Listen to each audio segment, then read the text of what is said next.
नमस्कार मित्रों, मैं ज्योतिषाचार्य एडी शास्त्री और मेरे YouTube चैनल नक्षत्र एस्ट्रो वर्ल्ड पर आप सभी का हार्दिक स्वागत अभिनंदन। मित्रों, अभी तक आप मेरे चैनल पर नए हैं या फिर आपने मेरे चैनल को सब्सक्राइब नहीं किया तो पहले आप मेरे चैनल को सब्सक्राइब कर लें।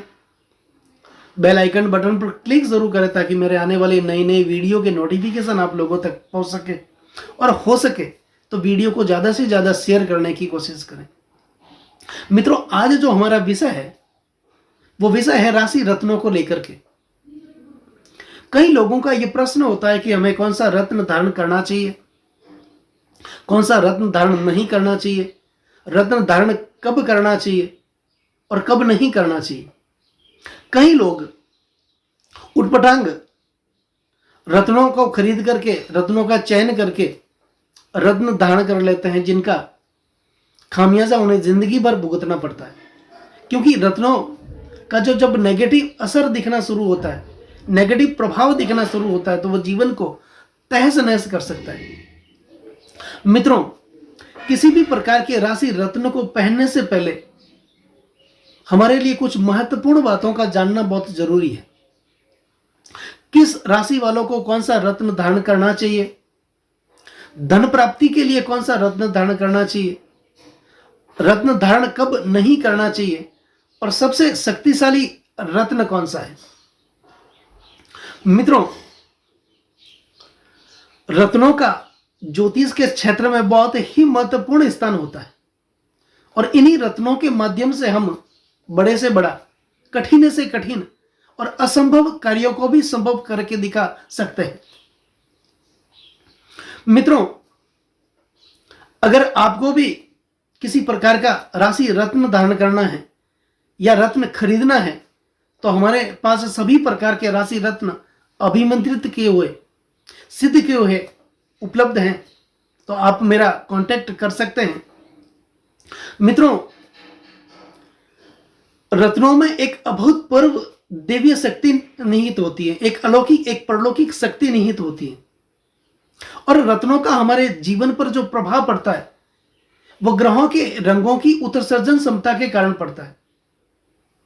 हमारे ऋषि मुनियों ने हजारों साल पहले यह पता लगा लिया था, जान लिया था कि कौन सा ग्रह किस रंग की किरणें प्रफुटित करते हैं। उन्हीं के अनुसार उन्होंने राशि के, ग्रहों के रत्न निर्धारित किए। रत्न हमारे जीवन के लिए एक छन्नी के समान कार्य करते हैं।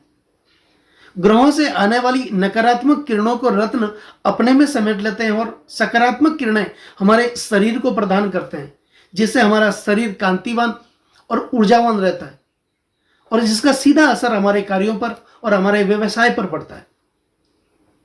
मित्रों, जब जन्म कुंडली की बात आती है तो कुंडली के अनुसार जब रत्न हम धारण करते हैं तो जन्म कुंडली में लग्न और लग्नेश का जीवन रत्न, पंचम और पंचमेश का पुण्य रत्न, भाग्य और भाग्येश का जीवन भाग्य रत्न, ये किसी भी जातक को धारण कर लेना चाहिए। ये हमेशा लाभप्रद ही साबित होते हैं। और रत्न धारण करने के लिए कई विद्वानों की, कई ज्योतिषियों की एक राय नहीं है। कई विद्वान ये कहते हैं कि जन्म कुंडली में जो ग्रह अशुभ फलदाता है उनके रत्न कभी धारण नहीं करने चाहिए। जो शुभ फलदाता है उन ग्रहों के रत्न हमेशा धारण करने चाहिए।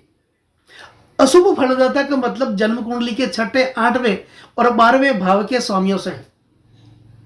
जन्म कुंडली में छठे, 8वें और 12वें भाव के स्वामियों के रत्न कभी धारण नहीं करने चाहिए, क्योंकि छठे, 8वें और 12वें भाव के स्वामी जन्म कुंडली में ऑलरेडी पीड़ाकारक तो होते ही हैं, और उनका रत्न धारण करने से उनको और ज्यादा बल मिलेगा, और ज्यादा ताकत मिलेगी, और ज्यादा वो पीड़ा पहुंचाएंगे।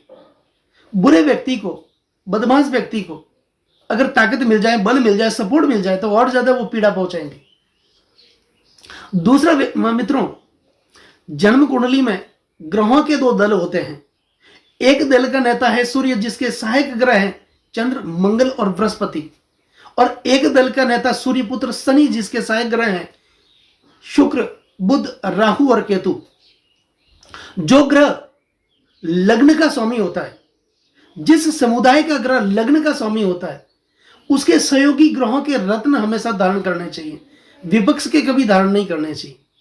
अगर हम कांग्रेस में रह के बीजेपी की प्रशंसा करेंगे या बीजेपी में रह के कांग्रेस की प्रशंसा करेंगे तो हम पार्टी से निकाल दिए जाएंगे।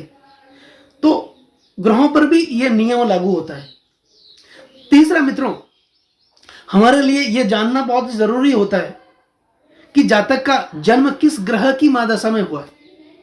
जिस किसी भी ग्रह की महादशा में जातक का जन्म हुआ है, उसके सहयोगी ग्रहों के रत्न उस ग्रह की महादशा में धारण करने चाहिए। और मित्रों, जब जन्म कुंडली की बात आती है तो लग्न के अनुसार भी रत्नों को धारण करना चाहिए। जन्म कुंडली में हमेशा यह देखना चाहिए कि जातक का जन्म लग्न कौन सा है। जैसे हमें माणिक्य धारण करना चाहिए जो कि सूर्य का रत्न है। तो मेष लग्न की कुंडली में सूर्य पंचम त्रिकोण का स्वामी हुआ और लग्नेश मंगल का मित्र हुआ।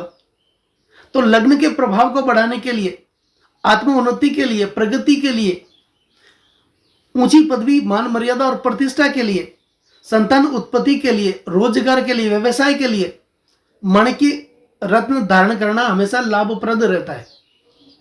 वृषभ लग्न की कुंडली में सूर्य चतुर्थ केंद्र भाव का स्वामी हुआ और लग्नेश शुक्र का शत्रु हुआ।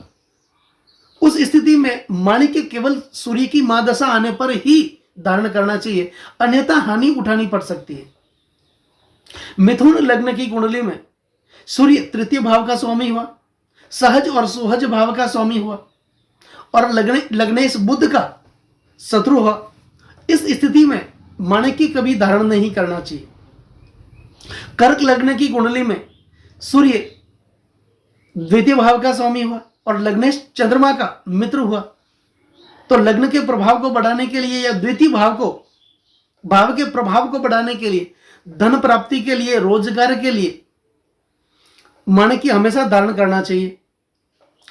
सिर लग्न की कुंडली में सूर्य स्वयं लग्न भाव में स्थित है, तो उस परिस्थिति में सूर्य का माणिक्य रत्न धारण करना बहुत ही लाभप्रद साबित होता है।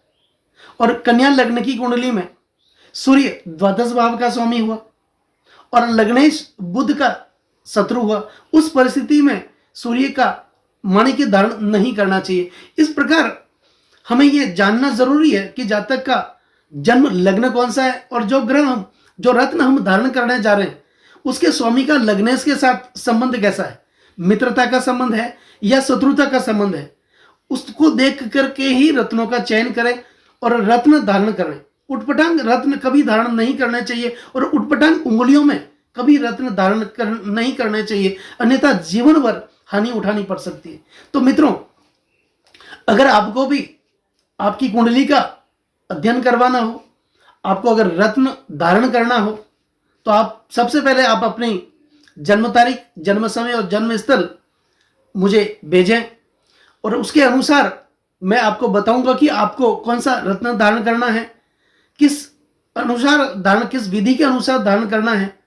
तो मित्रों, अगर ये वीडियो आपको पसंद आया हो तो इस वीडियो को आप सब्सक्राइब जरूर करें और आगे से आगे शेयर जरूर करें। नमस्कार मित्रों।